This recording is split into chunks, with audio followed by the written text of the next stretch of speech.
All right, guys. I'm not sure if the mic's all right because after setting it up, I'm not sure if the mic's all right. Some feedback. Okay. At least the sound's working. Yeah, I'm on the wrong microphone because I plugged in the right one, but then I've gone and not changed the settings over from when I preset this up earlier. One of the things I want to do is be like this, but you're quite happy to share your voice. So I'll do that this week. UK World Camping in Corvera, taking the sun. It's silly hot at the minute. We were over the nature park earlier today. There's some flamingos over there, probably about 10 to 15 flamingos. So trying to take some pictures of them. One of the big problems is the height is that far away from the birds that you're sort of like, yeah, I can see the shape of a flamingo in the distance, but can't get close enough to get a good picture. But it's good to take Ubi out with his binoculars. Hi, Robbie. Good evening. Good to see you too. Who else we got? Jimmy Russell. Hi all. How's it going? And of course, Glenn's here. Glenn Roberts. Yeah. If you'd been here earlier, you could have had a burger because April just made one. In fact, I ate one about 20 minutes ago. How's the weather, Robbie? How's the weather? I'm coming over on Wednesday to La Marina urbanization. The weather here is current weather, April. It's temperature. It's got to be mid-30s, isn't it? It did say 31. That didn't feel like 31 out there. The weather girl's not finding the. It's not 28 out there. Yeah, it's 30s plus. It's Scotchio. So it's definitely hot out there. Dave McKean, hi Matt, how's it going? And we've also got Carlos. Good evening, Matt. Hey, how's it going? I was hoping to get you on today, but I set it up for doing this pre-thing, and it does it through the webcam, and it didn't set it up as a Google Hangout. So I'll get you on the next one if you're interested in coming up. Carlos has come over to Spain, made the move and transition, and is a good friend of ours, along with his wife and their daughter Apple. Not the daughter, Ali. Yeah, his wife's Apple, the daughter. His daughter's Ali. But yeah, it could be nice to get somebody else's insights on living in Spain. And Carlos has been here a while now. Obviously, he's got family life here as well, so it'd be nice to get him on. It'd also be nice to get May on as well, because May's been here a while, hasn't she? And maybe Denise, giving the perspective of the ladies of Spain, being one of the ladies of Spain then. Oh, and Alex and Malcolm. We'll have to go down and see Alex and Malcolm. So we've got a few people that actually want to come onto the channel anyway to have a chat. And then, because one of the things I do want to do is try and encourage other people to do it, because Spanish life's pretty good. It's one of those things that some people may see as overvalued or assume it's rose-tinted spectacles. Because it's like I lived in the Philippines before Spain. And the Philippines has a lot of different things going on where you'll get people complain about specific things. But if you get the bigger picture, it's quite a nice place to live. And I actually enjoyed living in the Philippines. I was there for 8 years. But other people would say they hated it. But I loved it. I loved the fact that everyone's friendly. I love the fact that you can hop on a bus and get anywhere. And, you know, there's always something new going on. You get invited to parties and fiestas, a ridiculous amount of parties on. But even here in La Mata, there's always something going on. I mean, yesterday we had the kids were doing gymnastics. The girls were doing gymnastics, and then the boys were doing some sort of gymnastics style dancing. You know, they had like a metal bar, and then they were walking in the air with their feet going up and trying to do vertical and stuff. So it was quite an interesting thing to see. But a lot of the time, you don't really see it advertised. It just seems to happen. All right, Mal, good to see you. How's it going? Chris Schott, greetings from Vienna, Austria. Is the English radio, German radio where you are also free to view TV, BBC, World Night TV, etc., and German stations? Second question, UNIE, how to get it? A lot of questions in one go, but I can answer most of them.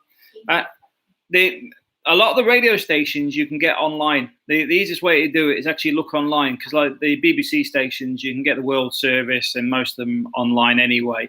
But if you've got a Fire Stick, you can download a load of apps which have access to a lot of the TV. You'll get a lot of people selling IPTV, etc. But I find you can find most of them for free anyway. So, I mean, if you download the apps with a Fire Stick, you can normally find stuff to watch. So, and the radio station's not difficult to get. I mean, we use our, what do you call it? It's Google, what's it, Google Home?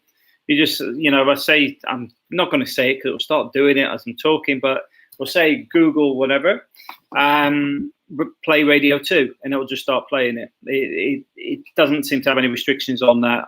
I did have that somewhere. I'm not sure it was the Middle East. Where I could only get the World Service, but maybe other reasons around that. NIE, not difficult to do. The NIE is something we can help you with. On the website now, we've actually got a PayPal set up where you can actually book. I'm going to put a form together, so you just put your information. We'll tell you what documents you'll need, and we can prep all that for you, including booking your appointments if you want. So that's not a problem at all. Doris Mulesberger, I'm here for the first time. I always watch your videos. Thank you for all the information. It's always very informative. I am from Austria, but often in Bernissa and Calpe. Regards, Doris. Hi, Doris. I really appreciate your comments, and I'm glad you find them useful. Because the whole point of this is it's to share information. And the amount of money people, that I make on YouTube, I doubt it's covered anywhere near the amount I've actually spent on equipment and traveling around, etc. But the reward comes in the fact that I know I've helped a lot of people out over the years, and that's why I do it. Thompson's Carpet Cleaning, hi to you too. Christopher Show, NIE as buy into 2 or 3 years time. If you want your NIE sorting, just message us on the website, torreviejaservices.com. I can help you out with most things on there. Mal, send us over the links to your houses for sale, because Mal's got a few properties on the rent to buy. And what I'm going to do is I'm going to open a separate section on the Torrevieja Services specifically for rent to buy. And then there'll be another section for rentals, and then another one for what do you call it, property sales. The ones where people are asking me about, can I find somebody who just wants to hand the keys over? I've got to be very careful on that, simply because of legal implications. I'm not saying I can't do it. I'm just saying it's very difficult for me to sort of advertise that sort of stuff at the moment. I've got to look into the legalities around it.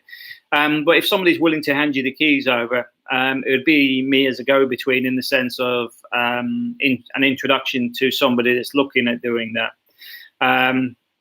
The reason being is you need to make sure the taxes are up to date. You've got to make sure the property is actually being constructed. There was one recently where the property on the Summa was for 1 square meter.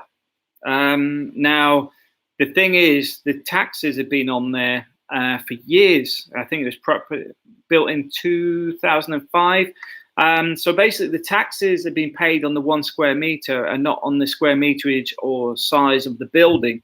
Because what it was to give it a tax code for that plot. So what they do is they give like a 1 square meter area per plot, so they're actually registered in the tax system. But it had never been updated. So like the number of bedrooms and all that stuff had never been added to the system. Now, I've seen that issue in the Philippines where somebody's had like a small hut or something, and they've paid a small amount of tax. And then somebody's gone and bought the house to find they haven't paid the tax on a 4-bedroom house or whatever for the last 15 years. So then there's a load of issues that come out of that. So that's something to be aware of. And that's the sort of reason I say I don't mind introducing you to somebody I come across. But the legal implications, got to be very careful on. So where are we? Robbie McGovern. Any English radio channels for in the car FM, as I've got a hire car from Alicante? There's a few radio stations, but I've got to admit I don't know their names. Bay Radio. April knows about Europa's Spanish. Yeah. There's Bay Radio and there's Costa Blanca something. Yeah, Costa Blanca something. You can Google them because they all do what do you call it over the internet as well. So if you find them, they'll give you the 107s, whatever. But yeah, there is a few stations around. But I do find from my own experience, the reason I don't listen to them is that often there's gaps when I'm traveling anywhere. So I normally end up on Spanish stations anyway. But yeah, there's a few around. Doris Mielsberger, I have my NIE already. That's good. That's good. Because one thing is the NIE doesn't really expire. The Padron expires. But the NIE number will always be the same number. Once you've got it allocated, it's the same number for the rest of your life. It's the same in the UK, for example, we have like the NIE, not national insurance number. It's the same. Not the same number, but it's once you get given it, it never changes.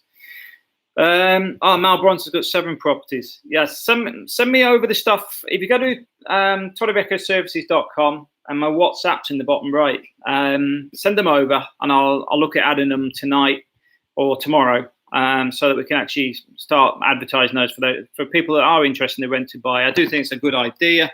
I do think it's also an idea more people should be looking at, especially if they're looking to offload a property they can't do anything with or don't want to rent it out, because it's a way of actually getting yourself out of a property if you actually want rid of it. For example, you want to go back to the UK, or you just want to unlock the money you got in there because you got more than one property. But it's definitely something worth a look at. Doris Mosberger, one day I'll meet you. Please keep on with your videos and information. Thank you. I will do. I mean, even at the moment, I'm still trying to sort work out here in Spain, and I've had a few projects where people have shown some interest. So I'm hoping something develops, because I'm trying to avoid going back to the UK to work for a few months if I can help it. So I'm definitely working on that one.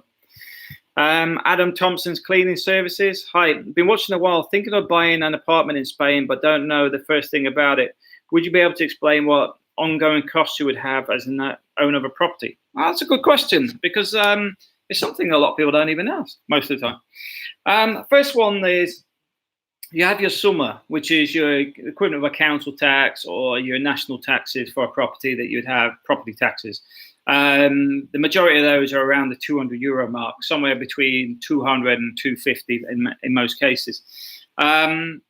You've then got service fees, which are, if it's an apartment, you may have, for example, stairwells where they clean the stairwells, or they've got a lift, or they've got a swimming pool, and those fees can vary considerably. They can be something like a couple of €100 a year to 1,500, depending what facilities are available. And it's something you should always look at when you're looking at a property.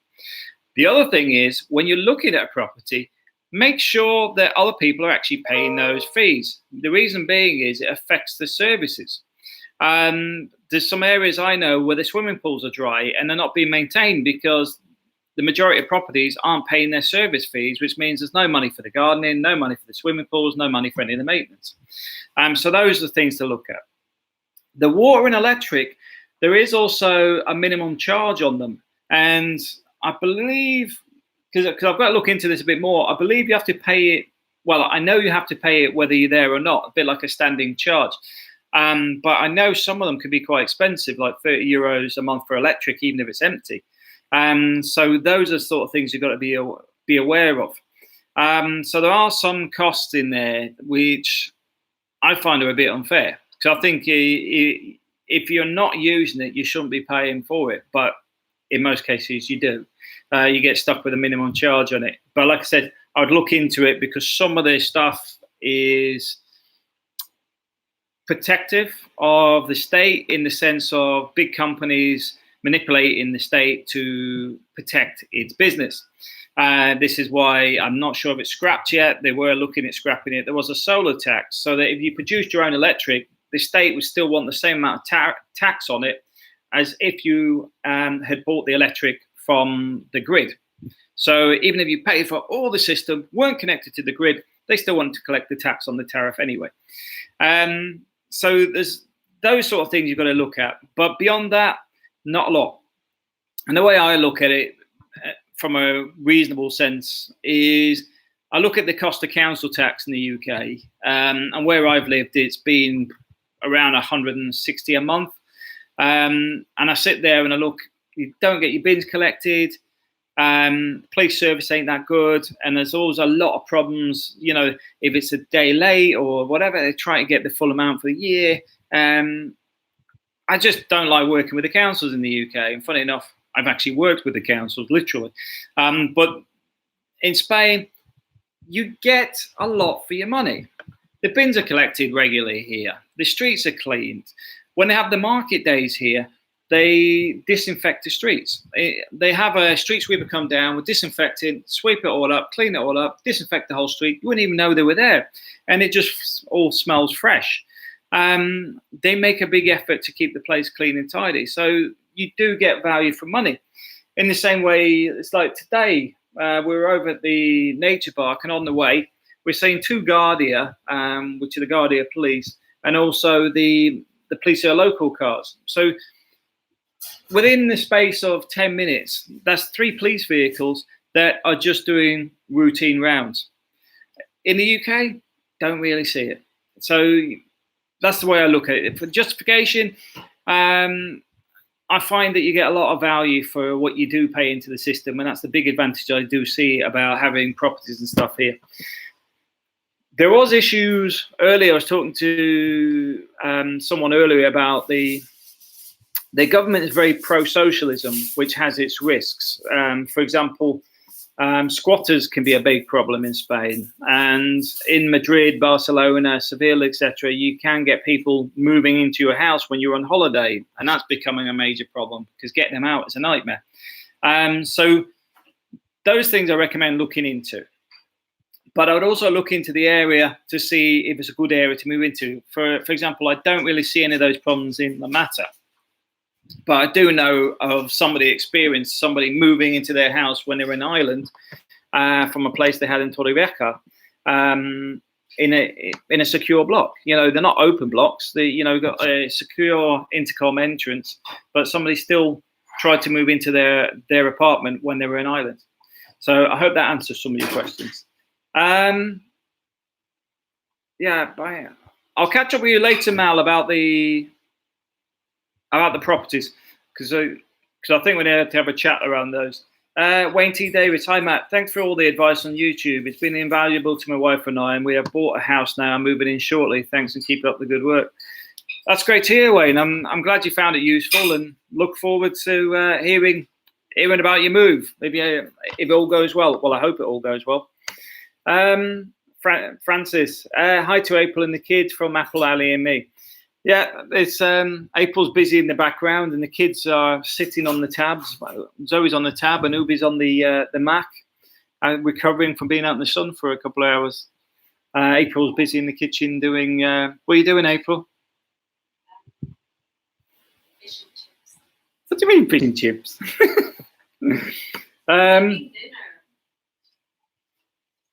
April's cooking dinner. Okay. Christopher showed.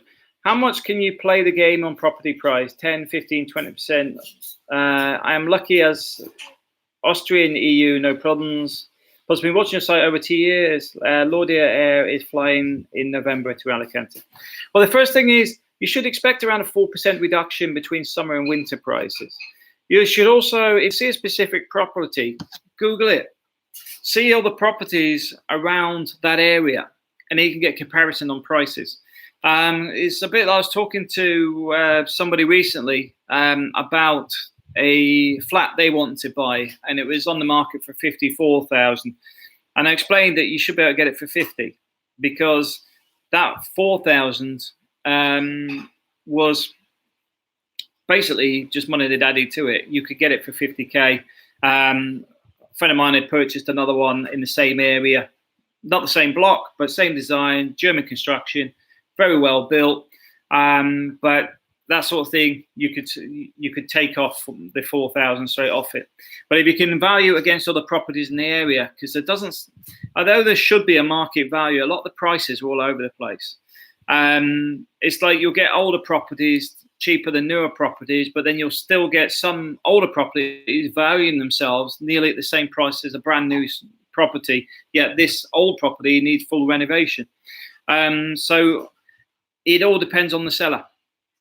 But ultimately, if you're not in a rush to buy, if you put in a low bid, does it matter if they come back to you in a month, 2 months, or if you put it in and they don't come back to you, and then you go back to them and a week later and add another 10% to it?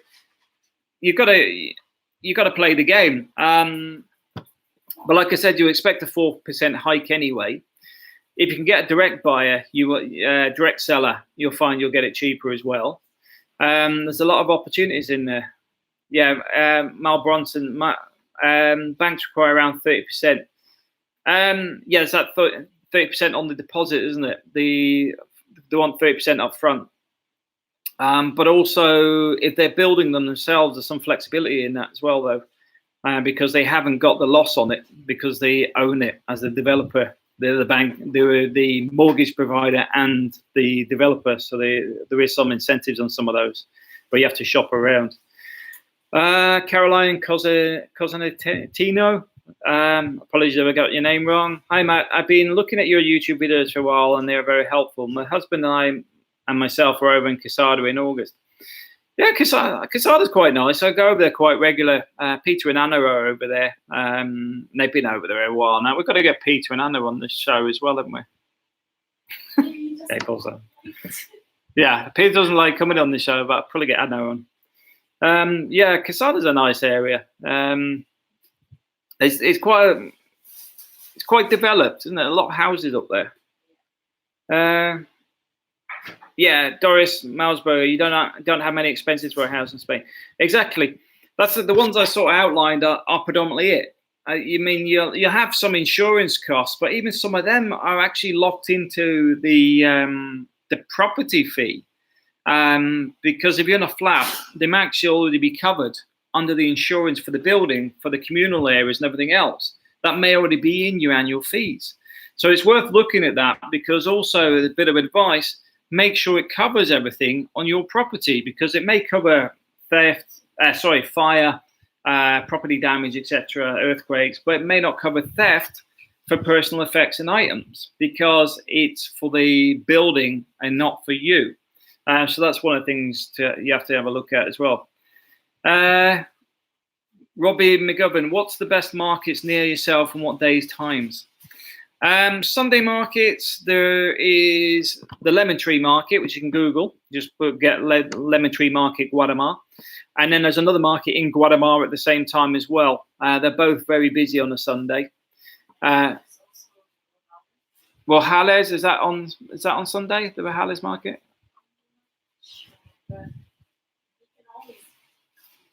Yeah, Rojales Market. We haven't actually been to that one ourselves, but it's so that's another one worth a Google. Torrevieja Market's on a Friday, which is down by the sporting area. Not hard to miss. It's just chaotic around it. It's near the Carrefour. In fact, not saying you should park in Carrefour and walk to it, but it's near Carrefour. The other one, La Mata Market, is on the Wednesday, and that's in the Europas, this Calle Europas, which is that end of the town. That gets quite busy as well. But because they moved it to that end, I do find it's easier to park now. So yeah, that's something. I think that's the main markets. Is there any other markets that you think of? El Moncayo, where's that one? Which bridge? New bridge in the N332. What, Los Montesinos? Or yeah, Los Montesinos is another one. It's called El El Moncayo. Moncayo. Okay, so that's another one.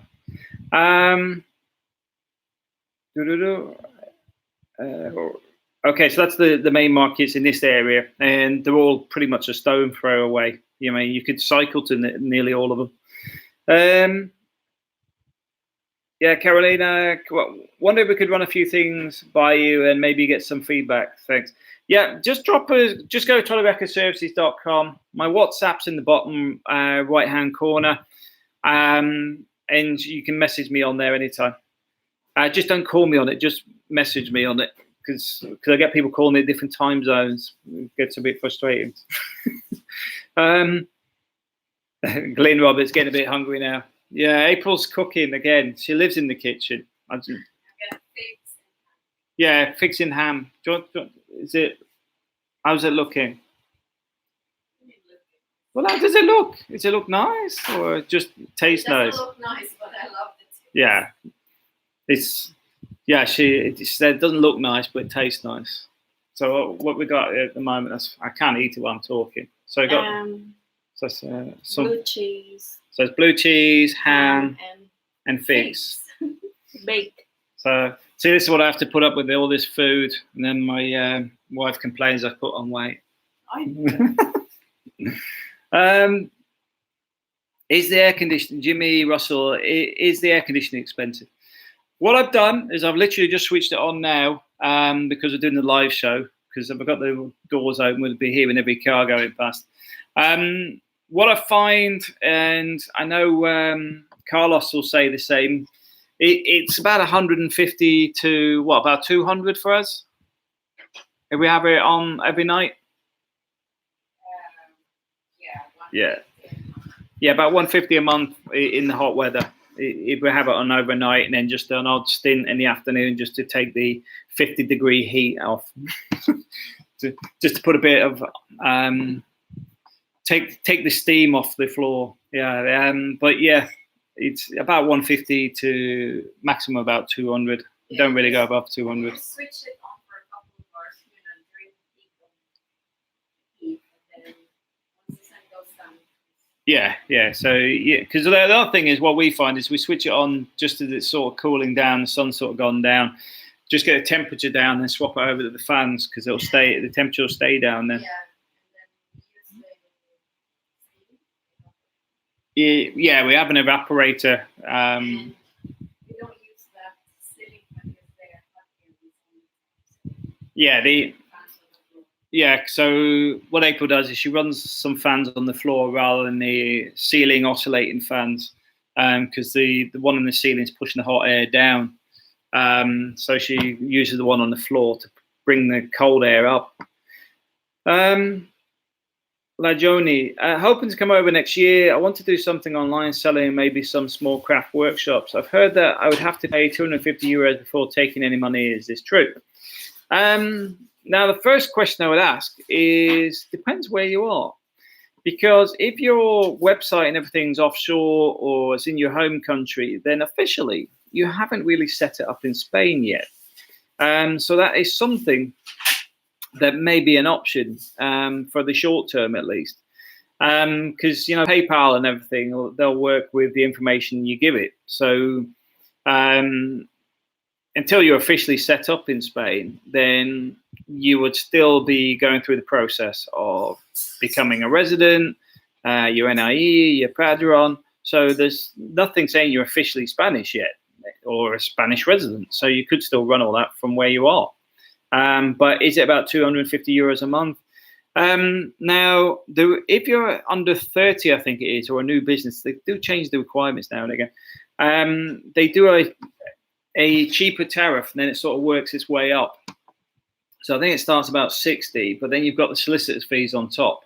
So you look at a minimum of about €80 a month, and then it sort of goes up from there. But like I said, one of the things I would actually recommend is setting up from your home country if you can, and then working from there. Because if you can do 90, if you can do it from your home country in the sense of it's all done online, etc., you can probably avoid most of the issues that people do get. So that's a bit of advice on that, because it's expensive, and to be honest, the black economy in Spain is alive and kicking. Even the garages, you'll get some of the mechanics try and say, well, I could give you a receipt, but I'm going to have to charge you an extra 20%, which is basically do it cash. But they've already overcharged you anyway. But that's another story for another day. But the point being is that there's a lot of people here don't do it officially. I mean, there's a lot of people that wait tables for €3 an hour and stuff. That's all cash in hand. So I'm not advising you around what you need to do, but some of the things I would say is be aware that a lot of this stuff you can do yourself without officially being here, especially if it's an online business. Yeah, Jimmy Russell, as parents have just moved to El Raso and been battering up the aircon. Yeah, it's we were in El Raso last Saturday, actually. Yeah, you'll probably find if they've been running it 24/7, you're probably going to be heading towards about the €200 mark. Depending on the build as well, because the place we had last year in La Siesta or wherever it was, that was horrendous because the build on it was just dire. I think it was an apprentices building program that built that place. Because how much was it? Yeah, but it didn't even cool the place, did it? It was like sitting. It's like sitting in the oven. Yeah, literally. Terrible. Doris Mosberger, insurance, SUMA, electricity, swimming pool service, garden, key holder, rent an agent, maybe. Yeah, that's about it. They're in a lot more costs to it. It's fairly simple to manage as well. That's the good thing, because it's like we do it for some people. I mean, for example, we deal with the bills, the taxes, insurance if they ask us to, because one of the things we do, you've got to ask us for it, because we're not automatically going to take responsibility for other people's insurance. And basically, we just look at dealing with the day-to-day costs on properties, and we do manage some for people already. CIBI 96 Hola Matt, I'm stoked. Just complete on a bungalow in La Marina. Herb, can't wait to get out end of August. Glad you are using the Noble course. I use the same. Yeah, Noble is working really well. And I'll tell you, there's something that's very interesting. I'll explain what I'm talking about, because other people are going to ask, what are you two talking about? Paul Noble does a Spanish teaching course. It's a CD book. In a sense, it's a book with a load of CDs in it. And what you find is the way he structured it is the way you should actually learn a language. Because I already know 1,500 words as a minimum. But my problem is sentence structure. But the way Paul Noble does it is he'll start you with, and I'm just going to do this, he'll start you off with, how do you say I would like? And then you go, okay, well, I would like is this. So, okay, so how do you say I would like a coffee? And then you go, okay, I would like a coffee. Okay, what about I would like a coffee and something? And it just keeps building your vocabulary because you're constantly going back to it. Now, the reason it works is it's recalling the sentences you've already learned. So instead of constantly learning new words, which is vocabulary learning, where there's no sentence structure at all, this is actually trying to get you to recall it like that. It's constantly pulling the information back out of you. Because it'll suddenly just go, okay, I would like, okay. Okay, what was there earlier when we said, I have? What's I have? And suddenly you've got to recall something you did on one of the first lessons. So suddenly you've gone from I would like to I have. So then you're recalling it.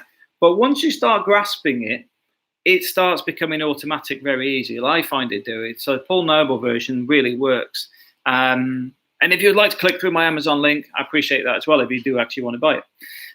But yeah, it's very, very good course. And I do recommend it. I do recommend using that and then putting Memrise alongside it. Because the reason I use Memrise is for vocabulary. But I am finding that because I've got Paul Noble stuff there, the vocabulary stuff is starting to insert as well. So a lot more stuff is making sense that before was just sentences. Because Memrise will say a sentence like, I've missed the airplane. So then you're going, okay, which word's which? Because it doesn't mean that's what it is word by word. The sentence means that. But in Spanish, it can be very confusing sometimes. You know, the half the orange thing. You're my half, the other half of the orange, which is my soulmate. sometimes, or when you say somebody's a bad person, you say mal leche. It's like they're bad milk. There's a lot of things that you pick up, but what I'm finding with the Paul Noble one, because it keeps recalling and getting you to progress the sentence structure, the other bits drop in. So I do recommend using Memorize and Paul Noble. That's the two ones I'm doing now. And after spending, I don't know how many hours and stuff trying other things. Duolingo helped in the beginning, but Memorize does everything Duolingo does anyway. The only thing I will say is I find the Memorize pronunciation app is pretty naff. That's the only thing I would say it's crap on. The rest of it is pretty good. I wouldn't say it will teach you a language, but use that with Paul Noble. You can use that for the vocabulary and use Paul Noble for the structure. They work very well together. Thanks for bringing that up. Richard Pilgrim, hey, nice to see you. I haven't seen you for a bit. Look forward to seeing you soon. Hope you and your family are well. I'm still waiting for the house to get sold, then I can move to La Mata. Look forward to seeing you over here. Hopefully I've sorted a job or some cash stream by then, so that you can chill out a bit more. The restaurant's up for sale, I noticed, today. Will it be up for sale tomorrow? I don't know. It's for sale. It's not for sale. It's for sale. It's not for sale. Jimmy Russell, cheers, Matt. No worries. Yeah, put them on the coin. Get a coin meter in there to keep the aircon price down.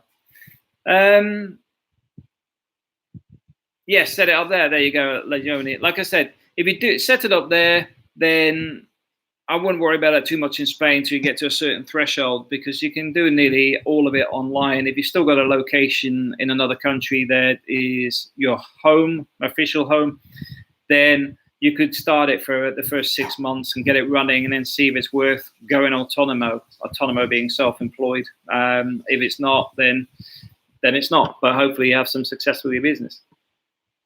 Christopher showed, if you got the apartment houses paid for, how much would you need to live on? Also Spanish courses, please can you advise? Okay, well, we covered the Paul Noble one. Now, there is some good courses around with people as well, but personally, if you're somewhere now and not in Spain, I do recommend going down the route of the Paul Noble course and then using Memorize alongside it. Using those two together will get you a good head start. Once you start meeting Spanish people, that's the important bit. Your conversation will develop, and you'll find the rest of it will develop very fast, because you're now immersed in it and you're speaking it daily. You'll find whatever area you move to, there is people that will teach Spanish as well. There is a group. Let me find the group for you, and I'll put it in the link. It's Lingua Exchange.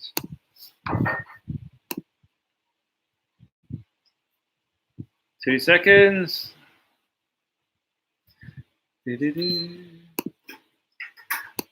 This is run by Lewis and his brother, and I found that the people on here are very helpful, very keen to trade languages. It's a Facebook group, and I've just shared that now. But the people in there are very helpful. There's a lot of people from around the world, and they'll quite happily help you with your Spanish, and you help them with their English. Very useful people to do, and I find it easier to do it this way, because one of the problems I found with the courses is they focus too much on things like the verb to be. The problem you get with that is you'll find that about 2/3 of the people will quit or cancel the course before they get to a point of actually speaking Spanish. I'll be straight with you. When you learned English, you didn't start with the verb to be.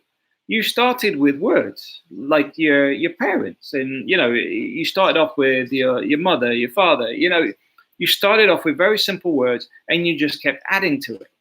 Well, that's like Paul Noble is teaching. You'll find most of the courses will teach you in the wrong way. They'll try and teach you as if you do like the verb to be, like you use do for you, yo as in I, usted is formal you, and there'll be a structure around that. But then you start getting confused on where that fits in with the sentences, because obviously if you've got things like yo, then the word you're using, I'll slip my mind now. But for example, say you were doing something specific, the last letter can change to O. But if it does change to O, it's already described that it's you. So you then don't actually need to use yo, because the O on the word actually has just told you that it's I. And then suddenly it becomes irrelevant. But you'll spend a lot of time focusing on those words, yet you can come back to those. Because it's a bit like I have, which is, it's isn't it? Is I have. H-A. Yeah. Sorry, I'm speaking in Spanish, getting told off by my wife because she's like, what's ah? No, so like it sounds like it's ha, like H-A, but you don't say the H. So it's So it's like I have. But when it's you have, what is it you have? It's eh. But it's eh. But it's also he has, she has, and you have. So the point is they're all the same. So much better to do that and learn that faster. You can come back to the usted and everything else, which is formal, and you'll find even the guy that was teaching me Spanish says he doesn't use it unless he's talking to somebody like his grandfather. But they will focus on that stuff instead of getting you to learn Spanish, because once you get to grips,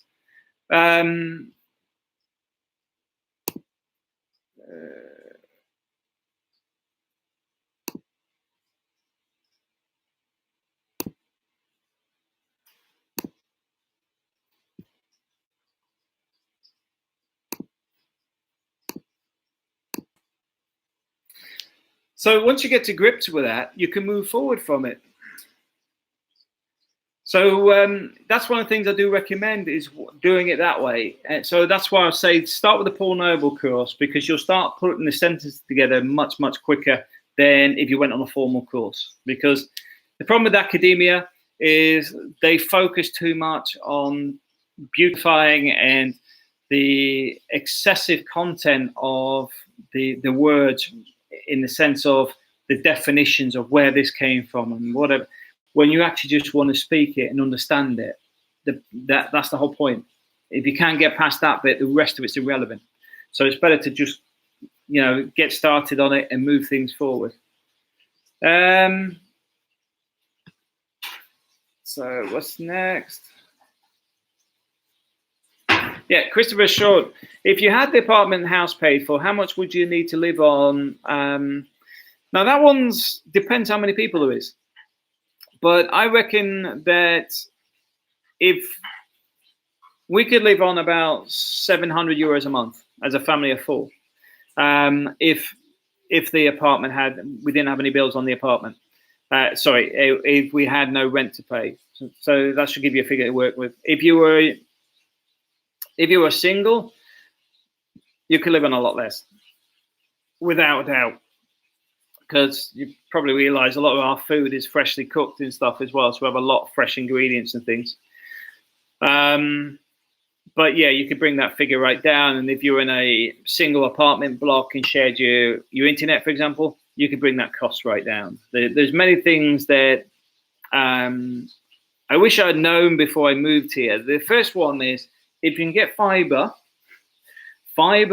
will save you on your phone costs. You don't need a landline with most of them as well, but you'll find if you can get a mobile and just the landline, the fiber optic, that'll work quite cheaply for you. I wouldn't bother with satellite TV. I would just get myself a Fire Stick and just reprogram the Fire Stick, or just get yourself Amazon or whatever.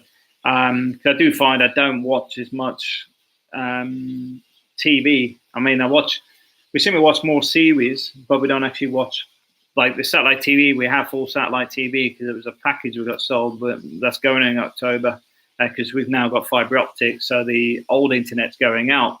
But the point being is you've got the difference between the big package they try and sell you, which is going to cost you around 50 euros upwards, or you've just got fiber optic, which is about 20 odd euros.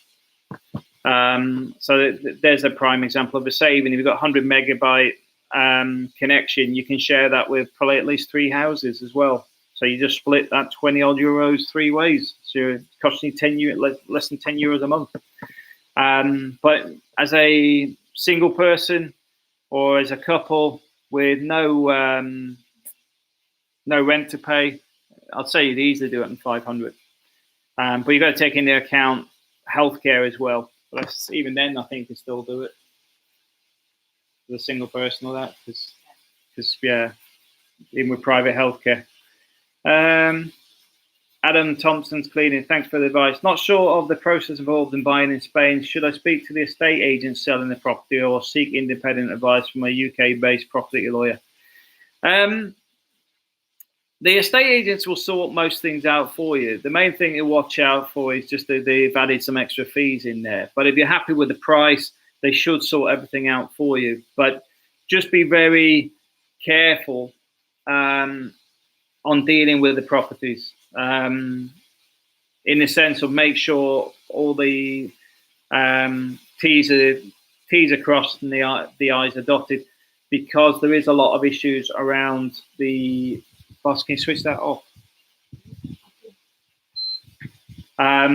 Because you got issues around, like several of the ones that have come up lately, that the taxes haven't been done properly on the property, because the properties have never been submitted back to the construction office, the town office, to say the construction was completed.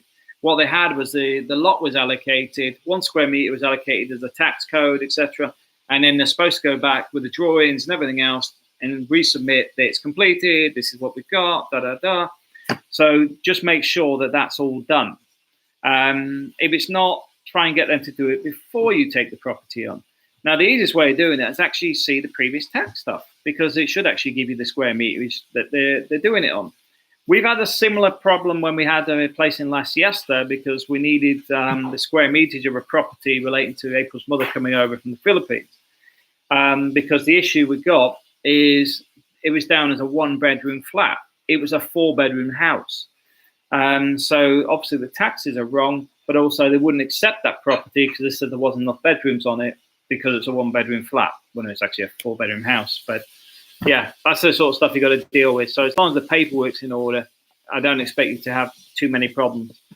John Harding, hi mate. Serious question here. What would you do if a gay man jumped on your back? Would you leave him there or toss him off? Yeah. It's.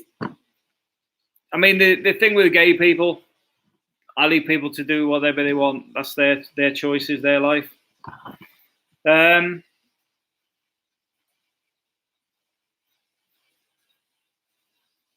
Any other questions, anybody? CIBI 1968, Matt. To save on bills, I plan on using a portable solar panel hooked up to a solar generator and running USB power fans and a 12-volt TV. Call me Scrooge. Just got to be careful if they look for it, because I know that they do look for some of the setups, but I'm not sure how often they do it. So you may actually find that if you search for them, there may be some stuff online about how to set things up. I mean, for example, if it looked like a plastic roof on top of a gazebo, would that actually be picked up as a solar system? As well as, I think there's ways of disconnecting it. For example, if it was seen as heating a swimming pool, it comes under different rules. But you'd have to look into that sort of stuff to see if that's sort of legal or viable. Because I know even in the UK they did this. I remember being in where we were down Norfolk. Norfolk, they did these aerial photos with thermal imaging cameras to search for heat signatures, because they were saying it was an energy efficiency thing, but really what it was is they were looking for people's extensions, conservatories, the loft conversions, were picking up the heat signatures that somebody had converted the loft so they could reband their houses for council tax. But they made out it was something completely different. So yeah, you just got to be very careful on that one, because it may come back to bite you on the backside if they turn around and say, "Oh, we think it's been there for 10 years." Because like anything to do with the tax authority, they're a nightmare. But if they get on, you get on the wrong side of them. So just something to be aware of. But if it was parked on the vehicle outside, maybe nobody would even look at it. Robin McGovern, have you ever used GoCar for car hire? If so, anything I need to be aware of? Anything to do with the car hire companies, I don't use hire cars myself unless they're actually done through fleet management, in the sense of the companies are paying for it.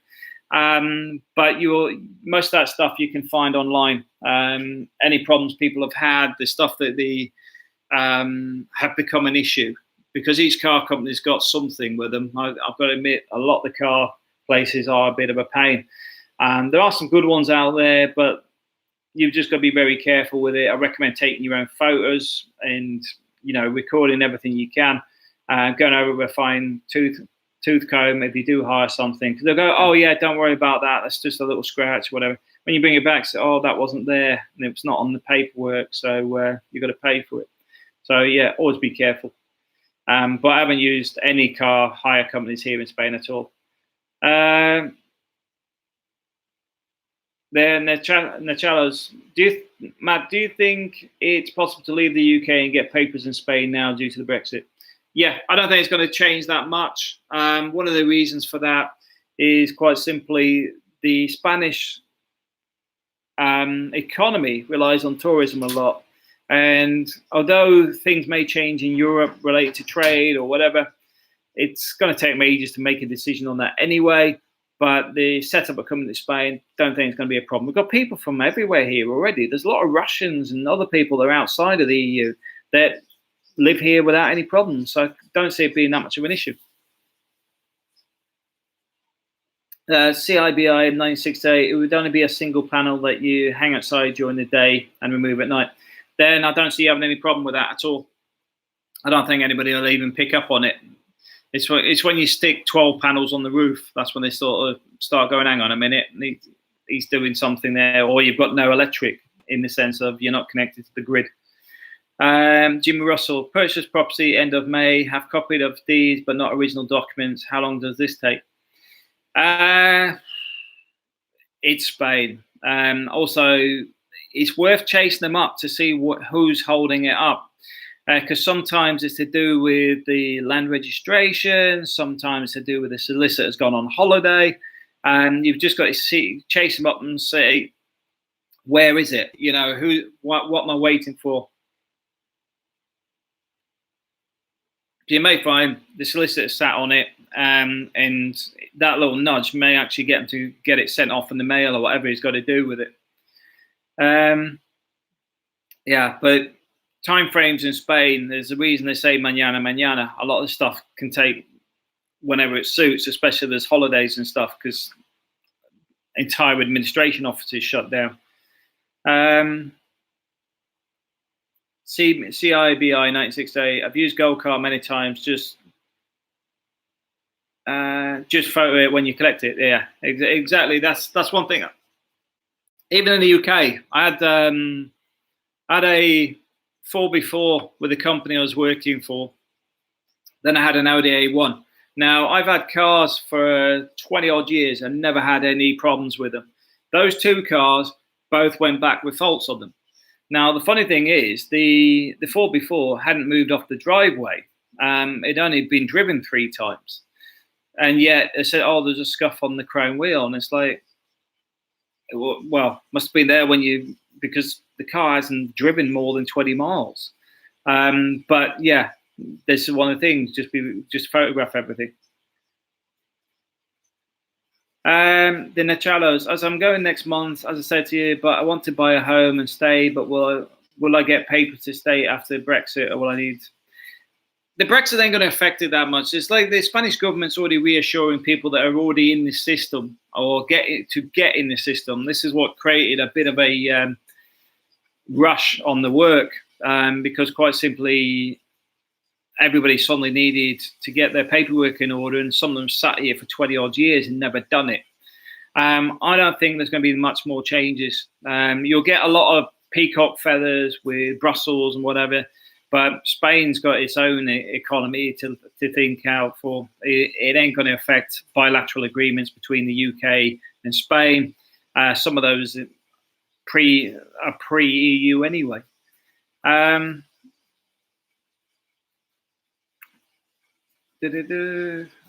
no problem. Glad to help. Jason Brentford. With regards to Gold Car, you have to be careful because they offer you a good rate and then try to nail your hat on when you pick up the car up on charging massively inflated excessive insurance. Yeah, the insurance one is something I got hammered for when I went out to Disney World. They make it an art form out there.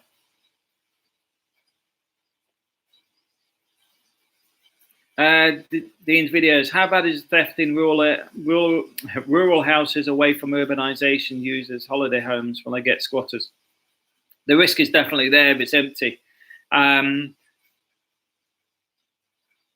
Where it is will be more the point, because if it's miles out of anywhere, you probably find that nobody's there anyway, because a lot of people are moving to the cities for work. But if you've got good neighbours, they'll keep an eye on the place anyway. But yeah, squatters are a risk in Spain. Jason Brailsford. Best thing to do is purchase your own excess insurance before you go and show it to them at the desk and watch their faces drop. Yeah, there you go. There's a good solid piece of advice on there for the vehicle. CIBI in 1968. I took out AXA insurance when I hired the car from the UK. It says it don't add any more on. Snap. Okay.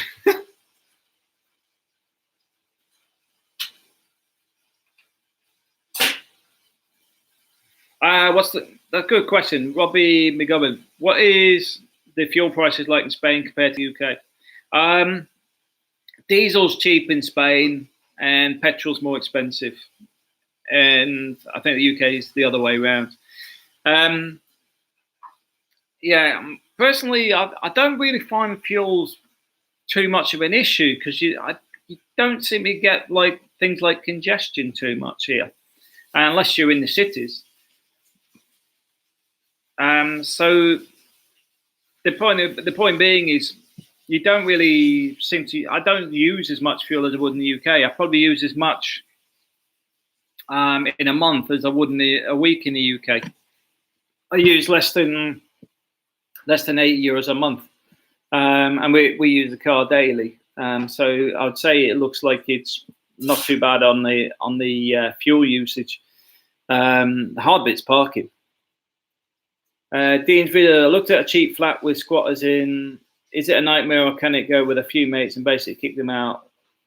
The advice on that was a friend of mine had a similar issue where the Guardia actually advised if you call the Guardia, it then becomes a court issue where if you wait for them to leave and then just went in and changed the locks, then that would be the best thing to do. Basically, but if you got the police involved, it then become an official issue. But if you went and dealt with it yourself, which is what the police recommend, then it's much easier because it could drag on forever otherwise. But the other thing is, I know some people have actually paid squatters to leave as well, and that sort of thing happens in the Philippines as well. Squatters are a big problem there as well. But you can actually pay people to move on as well. Sometimes you can negotiate with them. So there is options out there. Robbie McGovern, I'm looking to drive to Benidorm while I'm over in La Marina. How much is the toll charges? I don't think you need to go on the toll roads. I don't think, you just go up the coastline. Just take the N332 all the way up. There is no toll. It's about, how long's Benidorm? About an hour, isn't it? Yeah, it's about an hour. It's nice drive as well. And if you do go there, go to Villajosa, the other side of it. It's nice to go there during the day. All the very colourful houses there. Isn't that the home of the chocolate as well? The chocolate factory's there, isn't it? Is that Valor? Yeah, Valor's there. Valor's got their chocolate factory in Villajosa as well. Villajosa is a village of joy. Because they paint all the houses. That's, I believe, where the name comes from.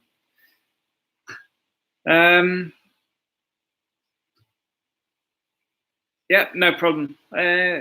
yeah, but yeah, I'd recommend going up to Villajosa.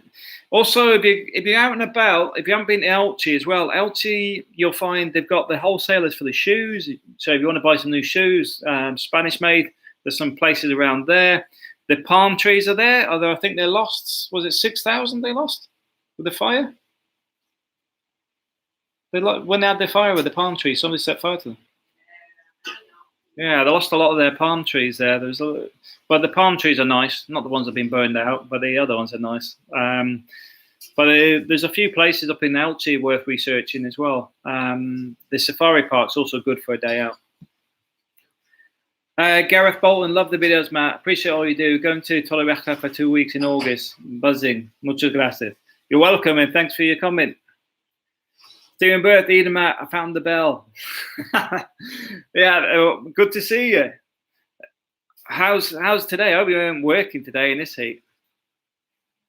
But yeah, it's been absolutely crazy hot. I mean, the last 2 days, I think it's been the hottest so far. I've seen somebody post a picture at 51. Yeah, that's the In Benejofar, yeah. So they were at 51 degrees, which is a bit too hot.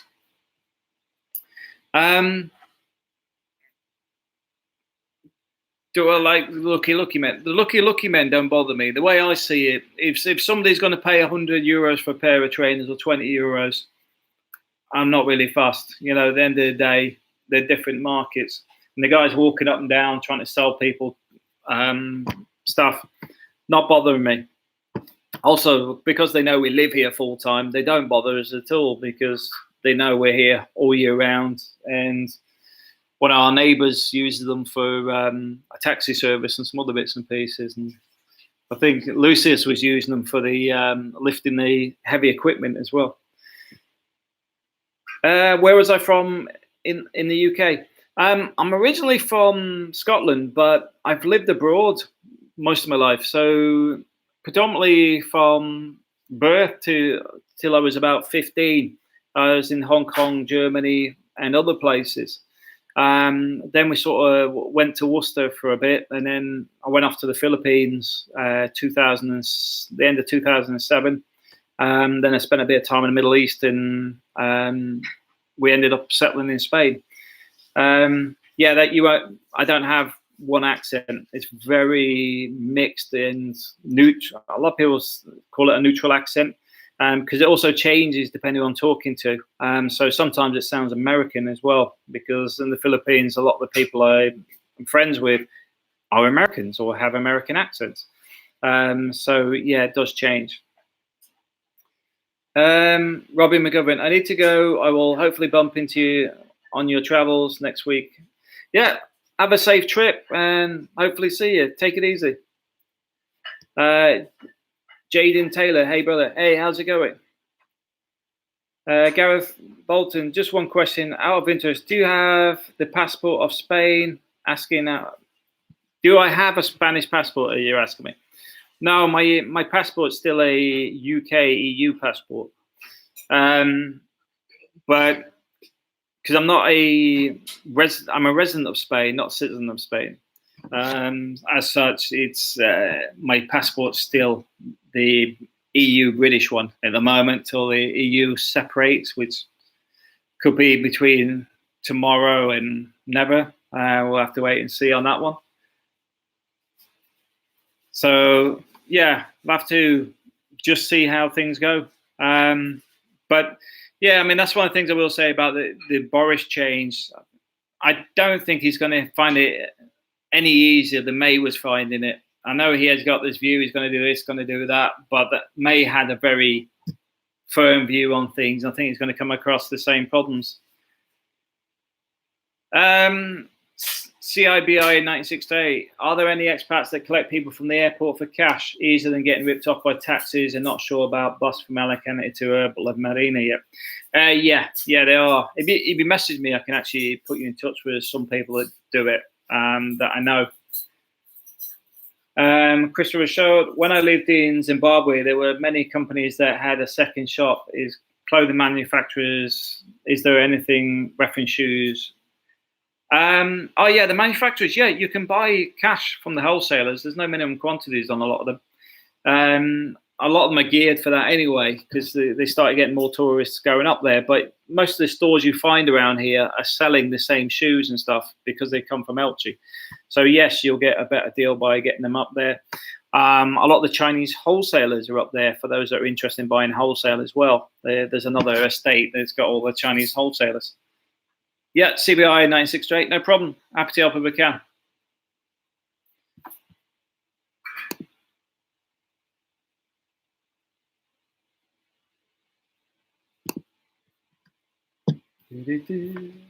Any other questions for a Sunday afternoon? Oh, Sunday evening now. Yeah, it's yeah. I mean, I've got to admit, things seem to be progressing in Spain, just a bit slow at the minute. But we seem to find that every year. You know, you sort of have things sort of rush, then slow down, because this time of year, the tourist season seems to absorb everybody, because you've suddenly got everybody's at full throttle. Then come the end of August, things start slowing down again, because as the tourism sort of ends, you start going into normal life mode. So like now, parking's a nightmare. You find all the restaurants are busy, or everything. Yeah, all the malls are crammed and stuff. So a lot of our neighbours, they disappear, don't they, this time of year? They go to Madrid and Barcelona when people from Madrid and Barcelona come here. So they sort of disappear. Hard cheese, how's the back problem? My back's pretty good now. It's pretty much there. Thanks for asking. Yeah, it took a while to sort out, but it's pretty good now. But yeah, I mean, having the 3 discs sort of fused together was literally was a bit of a pain. But yeah, seems a lot better now. But also, still doing the diet and stuff as well, which is working as well. So it's all on the plus on that side. Any other questions? Well, we'll call it a wrap. Ah, Johnny Fanta, there you are. Ever visited the north of Spain, Matt? Is it a big cultural change to the East Coast? Yeah, it's very different up there. We came through there from Paris, but I haven't actually been up there again, but we know people from there. For example, one of Zoe's teachers is near where the mountainous bits are. It is very different, but also it's a bit like when you head over to the different cities, you can tell the differences regionally. It's one of the things I do like about Spain when you travel around a bit, because it is very, very different depending where you go. There's something I do recommend, because the ALSA buses travel around Spain fairly reasonably, or you can get the train. They are building the train. They're coming down. Where is it? When are they starting that again? Because they're building the train to Torrevieja, aren't they, from Alicante? Yeah, still in talks. But yeah, I mean, you can, if you wanted to travel to, say, Granada, Barcelona, or whatever, you can go either get a flight into Madrid from Alicante, or I'd recommend the train or the bus. The bus is all right. I mean, it's a long trip. It's about 8. I think it was about 8 hours. It's so much stupidly long. I found the train the bus a lot slower than it was driving it. I tell you that. But it's one of those things. If you're getting up at 6 o'clock in the morning and just go to sleep on the bus, it ain't too bad, because by the time you're waking up and then going and freshen up, you're all geared up for the day. But if you're driven it, you're knackered. But yeah, you can get the ALSA buses and the train from Alicante. But I do recommend going to like Barcelona, Madrid, Seville, Granada, because they're so accessible and they're all very, very different. I mean, you can get cheap enough hotels as well to stop over for a few days. There's plenty to see in these places as well. Plenty of good food as well. Granny Angie, notice you lost weight. Keep at it. Yeah, thanks. Yeah, it's coming down slowly. One of the things I do recommend is actually get that kickstart to lose a bit of weight, and then just reduce it a bit so it's constant. I mean, we use the Exanti stuff. So, I mean, this is all the Exanti stuff. Because when you buy a load of their sachets, they give you these mixer bottles where you just shake it up. But you can still have your like main meal and just have a couple of the Exanti bottles, and that works. Or like you can just have it for breakfast or whatever. You find I do find that the intake of the vitamins and stuff is also good. But it's not hard to lose weight with it, because once you get used to it and got the ones you like, you can swap over to them. So you can say, right, I don't really like breakfast. Have that for breakfast. Have a lunch, and then at night just have another one of those, or have another two of them. Have one, just before bed as well. You don't really get hungry, and you find it's quite easy to lose weight as well as maintain it.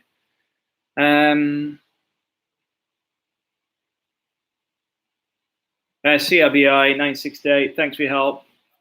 Enjoy the rest of the evening. You too, mate. Take it easy.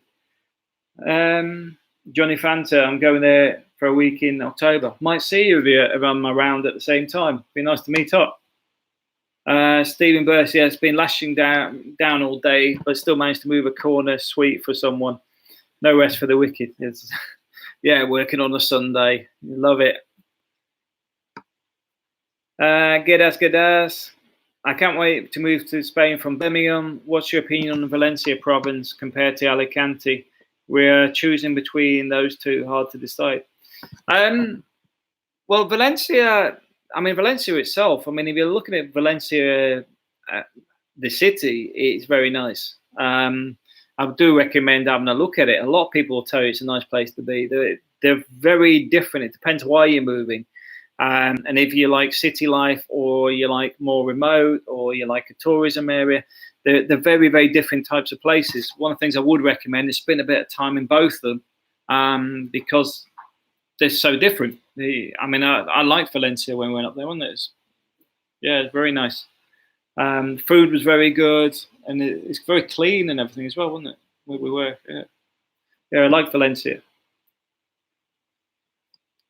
Stephen Burth, been working in the sun last week, 35, 36 temperature, and loved it. Could quite easily get used to it. Well, you move over here, you could do. On a bad day, it's 22. CBI 968, I'm flying in September, but driving via ferry Portsmouth, Santander in October. Any advice on routes if you have done this? Brian will be the best one on that. I'll ask Brian, because Brian drives it every year. But yeah, Santander, I recommend trying the food. What else would you recommend on the Santander route? There's a few good places to eat, isn't there? Santander? Spain? Yeah, he's coming over on ferry, driving. Yeah, there's a few places to try on there.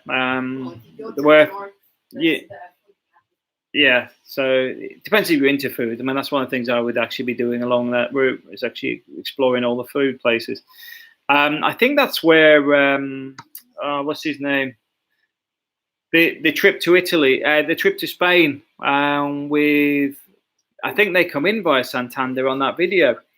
It might be worth having a look at it, because they stopped off at some nice places on the way through Spain.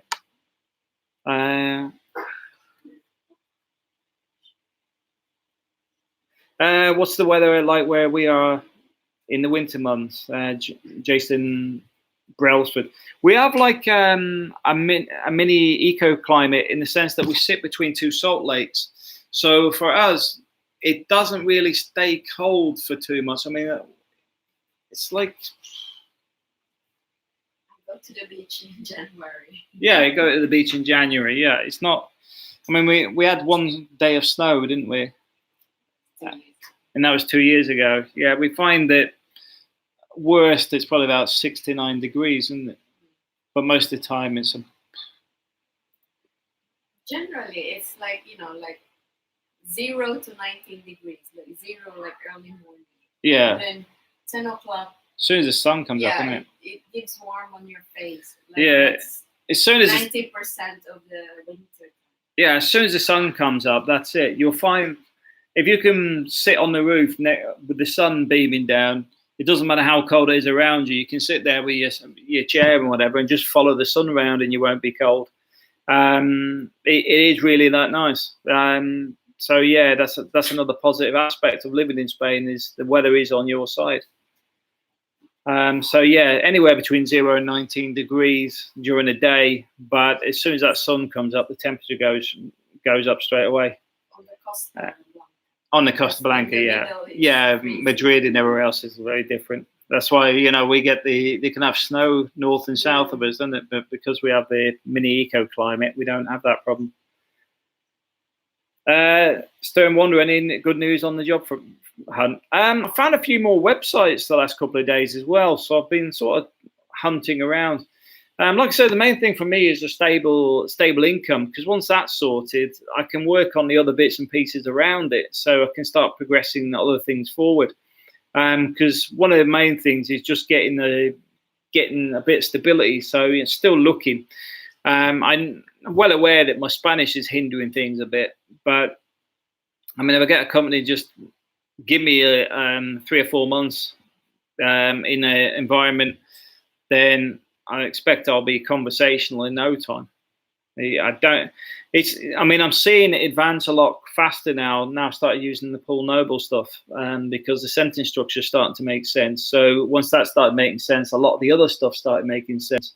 And then it's like you suddenly get that little light bulb come on, and the wheels start turning, because it's all starting to make a lot of sense. Gareth Bolton, have a good rest of your night. Mantra, thanks. Take it easy, mate. Have a good one. Granny Angie, Lazinia Beach at Christmas. Yeah, there's a prime example where people go down at the beach at Christmas time here. And they have barbecues down there, don't they? Yeah, they have the barbecue.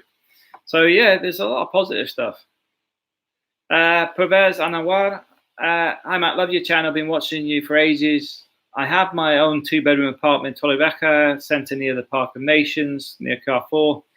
It's on rent at the moment. Going to move there for good soon. Hope to meet. Yeah, I mean, I'm around a lot. I'm happy to meet up with people.